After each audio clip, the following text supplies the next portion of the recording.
Wherever people and grizzlies share wild country, it's important to make sure we keep bears from getting unnatural foods. If bears start coming around camps, campgrounds, and figuring out that's a place to get an easy meal, they're going to keep coming back. They're not going to act like wild bears anymore. They're going to be really bold. So we want to prevent those bears from having to be removed or from destroying property or harming people. So when people go out into the woods, into backcountry settings, we're modern human beings. We like to take a lot of stuff with us. A lot of food to eat, and if it's during hunting season and you're successful, you're going to have a lot of fresh meat that you need to store someplace as well. One of the best things to do with that game meat is to get it high off the ground where a bear can't get to it. And what we found is that carcass poles are about the best way to do that. Scott and I built over 200 of these structures now over the last 14 years. In places where grizzlies are starting to move back into after being absent for many, many decades.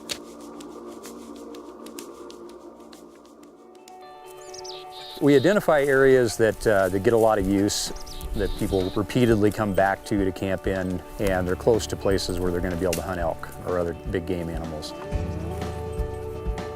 We like to have a couple of good live trees as the uprights, somewhere 15 to 20 odd feet apart from each other. That gives us a good wide span for hanging stuff. And then we cut down a tree to use as the pole. It's going to be the horizontal piece of the structure that you throw the rope over and hoist loads up on. Steve usually does most of the chainsaw work and peels the log.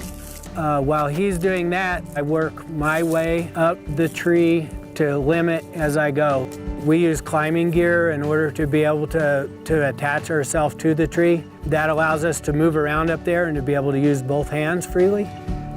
So we get the log peeled, moved into place, and have attached our 4-to-1 pulling system. The pole is then lifted to our marks that we shot with the laser level.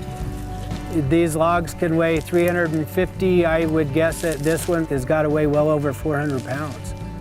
This particular pole has an 18-foot span. Your food or carcass has to be hung 4 feet from any vertical structure so that a bear cannot climb the tree and reach out and grab it. That's mitigated more problems than anything. Saved more bears and more people. We take 15 feet of grade 70 chain up the tree with us. That's got way more strength than what we actually need for the structure, and attach the horizontal piece to the uprights with that chain. Strength of the chain is 3,200 pounds.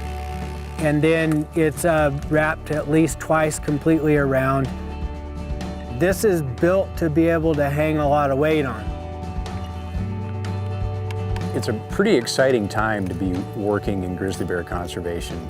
You look around the world and large mammals are really in decline.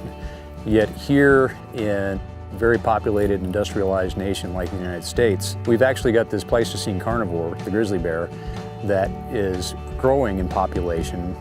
If we can do our part to put the tools on the landscape here so that folks can make the right choices and not create conflicts with bears, they can live in a lot more places and thrive and be truly wild animals.